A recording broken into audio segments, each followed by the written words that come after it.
Feb March 2023, question number 3, question number 1 and question number 2 already हम कर चुके थे और वो अपलोड भी कर दिया। ये क्वेश्चन नंबर 3 है। इस क्वेश्चन के अंदर आपके पास कंट्रोल अकाउंट्स का क्वेश्चन है। Lucas is a trader. He has provided the following information. Okay. First balances दिए हुए हैं आपके पास सेल्स लेजर कंट्रोल अकाउंट का और परचेज लेजर कंट्रोल अकाउंट का। सर इस क्वेश्चन की पहली रिक्वायरमेंट क्या है कि prepare sales ledger control account. आप सेल्स लेजर कंट्रोल अकाउंट बनाओ, उसी के साथ साथ आपको क्या बनाना है, बैलेंस करना है और नया बैलेंस नीचे लेके आना है। उसी के साथ कनेक्टेड है आपके पास part B, purchase ledger control account बनाओ और उसको बैलेंस करो और नया बैलेंस नीचे लेकर आओ। अच्छा, अब इसको आप सॉल्व कैसे करोगे? थोड़ा सा फॉर्मेट एक्टिविटी गेम है। अगर मैं आपसे बात करता हूँ कि सेल्स लेजर कंट्रोल अकाउंट, तो आप उसको क्या कह सकते हो, ट्रेड रिसीवेबल्स। और परचेज लेजर कंट्रोल अकाउंट को आप क्या कहते हो, ट्रेड पेबल्स। अगर ट्रेड रिसीवेबल्स बढ़ते हैं तो डेबिट साइड पे आते हैं, कम होते हैं तो क्रेडिट साइड पे आते हैं। ट्रेड पेबल बढ़ते हैं तो आपके पास क्रेडिट साइड पे आते हैं, कम होते हैं तो डेबिट साइड पे आते हैं। ये इसका थंब रूल है। और left hand side is always debit side and right hand side is always credit side. Same rule with purchase ledger control account, debit and credit. Sir यहाँ पर आपके पास दो बैलेंसेस दिए हुए हैं। कौन कौन से बैलेंसेस दिए हुए हैं? 1 जनवरी का दिया हुआ है, तो आपने सबसे पहले क्या कर दिया, बैलेंस ब्रॉट डाउन लिख लिए। 2023 Jain first. Sir balance, debit balance दिया हुआ है सेल्स लेजर कंट्रोल अकाउंट का, कितना दिया हुआ है, 14,940। इसी के साथ कनेक्टेड में आपके पास क्या दिया हुआ है, 2023 Jain first balance brought down, वो कितना दिया हुआ है आपके पास, 8450। मेरा मशवरा है कि आप दोनों अकाउंट्स को साथ बना लोगे तो आपके लिए इजी है, टाइम कंज्यूमिंग हो जाएगा, टाइम सेव हो जाएगा, सॉरी। और नीचे आ जाओ, आपके पास टोटल सेल्स दी हुई हैं, कितनी दी हुई हैं, क्रेडिट सेल्स इस जब जाहिर सी बात है आप उधार में बेचेंगे तो उससे आपके ट्रेड रिसीवेबल्स क्या होंगे, बढ़ेंगे। कितने से बढ़ गए आपके पास, 12736। इस अकाउंट में कैश सेल्स आप इंक्लूड नहीं करते। क्रेडिट परचेज का मतलब हो गया, अगर आप उधार में खरीदेंगे तो उससे ट्रेड पेबल्स बढ़ेंगे, तो वो कहाँ आ जाएंगे आपके पास, क्रेडिट परचेज। कितना आ रहा है credit purchase, 7325। Return to credit supplier मतलब जिनसे हमने खरीदा था हम उनको वापस कर रहे हैं, तो आप यहाँ पर क्या मेंशन कर दोगे, return to credit supplier. Short form allow नहीं है, स्पेस का इशू था, इस वजह से शॉर्ट फॉर्म में लिखा है 463। इसके बाद return from credit customer, this is called cell return कहते हैं, रिटर्न इनवर्ट्स कहते हैं, और इसको क्रेडिट नोट के नाम से भी समटाइम्स वो पेपर में आ सकता है। तो यहाँ पर मैंने मेंशन कर दिया return from credit customer. Short form again allow नहीं है, जगह कम है, इस वजह से 685। इसके बाद cash receive from credit customer, जिनको माल बेचा था उनसे क्या आ गए, पैसे आ गए, ट्रेड रिसीवेबल्स कम हो गए, कैश की फॉर्म में आए। आपके पास कितने आए, sorry, return from credit customer आपके पास था 920। रिटर्न फ्रॉम क्रेडिट कस्टमर आपके पास कितना था, 9।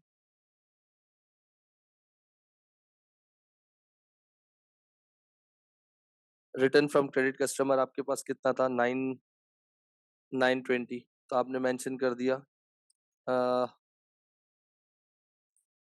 कैश कितना है आपके पास, कैश 685। ओके, कैश के बाद आपके पास bank receive from credit customer, तो इसका मतलब अगेन ये पैसे आए बैंक से आए, कितने, 10,620। इसके बाद bank payment to credit supplier, आपने क्या कर दिया, बैंक से पेमेंट कर दी, किसको पे कर दिया, क्रेडिट सप्लायर को पे कर दिया। ट्रेड पेबल्स आपके क्या हो गए, कम हो गए। कितने से कम हो गए, 6675। इररिकवेबल डेब्ट 140 का, इसका मतलब जिनको माल बेचा था वो बंदा भाग गया या डिफॉल्टर हो गया या बैंकरप्ट हो गया, इररिकवेबल डेब्ट 140। इसके बाद डिस्काउंट रिसीव्ड, डिस्काउंट रिसीव कितना था, 210, जो कि परचेज लेजर में डेबिट साइड पे लिख दिया। कॉन्ट्रा एंट्रीज, तो यहाँ पर मैंने लिख दिया कॉन्ट्रा एसएलसीए में कितना, 180। और पीएलसीए में इसको क्या कर दिया, डेबिट कर दिया, कितने से, 180। नीचे लिखा हुआ interest charge on overdue purchase ledger account. Interest आपने था तो आपने परचेज लेजर की बात कर रहे हो तो परचेज लेजर में इंटरेस्ट को आपने क्या कर दिया, क्रेडिट कर दिया 166 से। अच्छा, अब आप इसकी बैलेंसिंग कर लो। बैलेंसिंग किस तरीके से करोगे? आपके पास sales as a control account की डेबिट साइड आई थिंक बड़ी है 14,940 प्लस 12,736। आप इसका टोटल करते हो तो 27,676 और -920 -685 -10,620 -140 -180। तो आप इन सबको जब सॉल्व करके यानी लिखोगे तो माइनस करके आपके पास कितनी वैल्यू आ रही है? 15,131। दोनों साइड्स आपकी इक्वल हो गई। सी डी यहाँ पर हुआ है तो इसका मतलब brought down next opposite side पे होगा, जो कि कितना? 15,131। और वो कब का होगा? फैब फैब फर्स्ट का। तो सेल्स लेजर कंट्रोल अकाउंट यही था जो बन गया। इसके बाद आप आ जाओ नीचे, परचेज लेजर कंट्रोल अकाउंट, उसकी बैलेंसिंग कर लो। अगर उसकी बैलेंसिंग कर रहे हो, क्रेडिट साइड बड़ी है 8450 प्लस 7325 प्लस 166, तो ये टोटल बनता है 15,941 -463 -6675 -210 -180। तो आपके पास कितना बैलेंस आ गया? बैलेंस कैरी डाउन जिसको कहते हो, कितना? 8413 15941। तो सी डी यहाँ पर हुआ है तो अपोजिट साइड पे क्या हो जाएगा? फैब फर्स्ट बैलेंस ब्रॉट डाउन कितना? 8413। ये आपके पास 7 मार्क्स का था, ऊपर वाला आपके पास 6 मार्क्स का था। State two advantages of preparing control account. दो एडवांटेज बताओ क्यों कंट्रोल अकाउंट्स बनाते हो।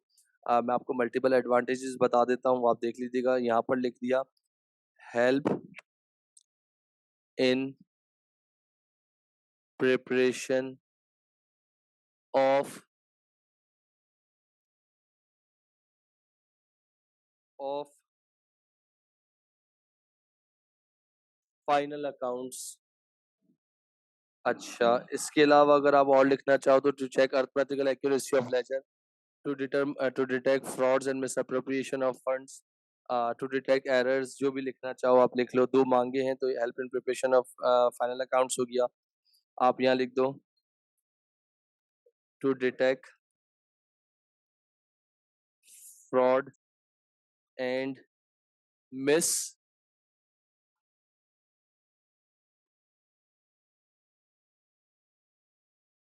मिसअप्रोप्रिएशन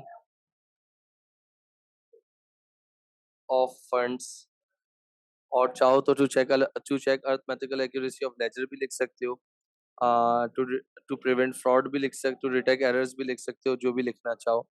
अच्छा, उसके बाद नीचे आपके पास लिखा हुआ है, अगर आप देखते हो, one of the one of the Lucas supplier has demanded immediate payment of 3,900 due to him। यानी लुकास सप्लायर जो है उसको इमीडिएट पेमेंट करनी है 3,900 की, मगर लुकास के पास इनसफिशिएंट कैश है कि वो पे नहीं कर सकता।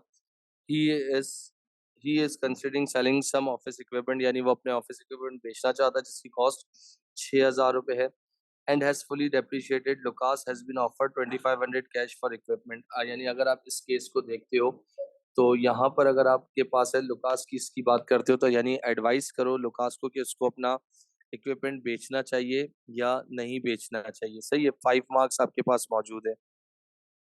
अब 5 मार्क्स का मतलब क्या हो गया आपके पास? अगर आपको सेल अगर फॉर सेलिंग इक्विपमेंट, अगर आपको इक्विपमेंट बेचना है तो बेच के पैसे देने हैं, तो उसके क्या क्या पॉइंट्स हो सकते हैं?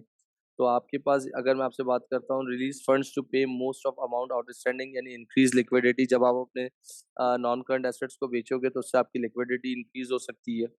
इसके बाद आपके पास would reduce any interest supplier में चार्ज, यानी जो सप्लायर इंटरेस्ट चार्ज करना चाहेगा तो वो रिड्यूस हो सकता है। Would earn a profit on disposal, यानी जो आपको जो नॉन करंट एसेट बेचोगे तो उस पर प्रॉफिट होना हो सकता है। या आपके पास ये देख सकते हो, new equipment could be purchase when funds are available, जब पैसे आ जाएंगे तो दूसरे इक्विपमेंट्स आप खरीद सकते हो। एक और पॉइंट हो सकता है, maintain good relationship with supplier. ये सारे पॉइंट्स हैं जो आप इक्विपमेंट को सेल करो के सप्लायर को पे करोगे। और दूसरा आपके पास क्या है, अगर आप अगेंस्ट में जाते हो कि भाई नहीं, मैं इक्विपमेंट को नहीं बेचता, तो मे हैव टू पे इंटरेस्ट टू द सप्लायर। तो जाहिर सी बात है, जब लेट पेमेंट होगी तो उसको इंटरेस्ट देना पड़ेगा। इसके बाद आपके पास damage relationship with supplier if do not pay when required. जब आप किसी को टाइमली पे नहीं करोगे तो आपका रिलेशनशिप खराब हो सकता है। Would not possible enough to pay the supplier in full सही है, आप एक साथ सप्लायर को नहीं पे कर सकते हो। May not be possible to operate efficiency without the equipment, यानी बगैर इक्विपमेंट के आप वो एफिशिएंसी या वो इफेक्टिवनेस के साथ काम नहीं कर सकते। इसके बाद मे हैव टू पे इंटरेस्ट इफ ऑब्टेन, अगर आपने कोई लोन वगैरह या ओवरड्राफ्ट लिया हुआ है इंस्टेड ऑफ सेलिंग इक्विपमेंट, तो ये आपके पास अगेंस्ट के पॉइंट आ गए। और इसके बाद इसका मतलब 2 पॉइंट आप एडवांटेज के ले लो, 2 पॉइंट डिसएडवांटेज के ले लो, अपना ओपिनियन दे दो कि यार उसको बेचना चाहिए या नहीं बेचना चाहिए। अगर फॉर एग्जांपल इधर रिकमेंडेशंस पे जाते हो, तो इसका मतलब वो आपके आपके ऊपर लिखा हुआ है कि यार कि ये चीज़ करनी चाहिए। अगर वो आप अपना बेच के अगर आपको लगता है कि यार आपकी लिक्विडिटी इंक्रीज़ हो रही है या आपके बिज़नेस को अच्छा रिस्पॉन्स आ रहा है या उसके बिज़नेस को अच्छा फ़ायदा हो रहा है, तो आप ये आंसर जो है दे सकते हो। और ये आपके पास मेरे ख्याल से पूरा 15 मार्क्स का क्वेश्चन था, 6 मार्क्स, 7 मार्क्स और 5 मार्क्स और 2 मार्क्स। ये फ़ेब मार्च 2023 का पेपर था जो जिसका क्वेश्चन 3 भी हमने कंप्लीट कर लिया। Thank you.